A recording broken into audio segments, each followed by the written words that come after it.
আসসালামু আলাইকুম রহমতুল্লাহ। সকল প্রশংসা মহান আল্লাহ তাআলার। আজ আমি এমন একজনের দোকানে চলে গেলাম যিনি আমার খুব মহব্বতের মানুষ এবং যিনি আমাকেও মহব্বত করেন।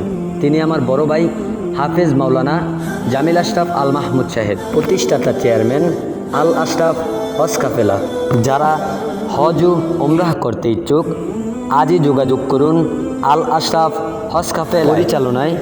হাফেজ মোহাম্মদ শামীম হোসাইন পরিচালক, আল আশরাফ হজ কাফেলা। অফিসটি অবস্থিত বাতাকান্দি বাজার, গিয়াসউদ্দিন মার্কেট, ইসলামী ব্যাংকের নিচতলায়।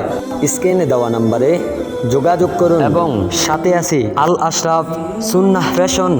আপনারা পাবেন খাঁটি সরিষা তেল এবং খাঁটি মধু, আতর থেকে ধরে বিভিন্ন রকমের আচার এবং যাবতীয় মালামাল। তাই আর দেরি না করে আজই চলে আসুন বাতাকান্দি বাজার, ইসলামী ব্যাংকের নিচে, গিয়াসউদ্দিন মার্কেটে অবস্থিত। চলুন কথা না বাড়িয়ে সম্পূর্ণ ভিডিওটা দেখে যাই। لبيك اللهم لبيك لبيك لا شريك لك لبيك إن الحمد والنعمة لك والملك لا شريك لك لبيك اللهم لبيك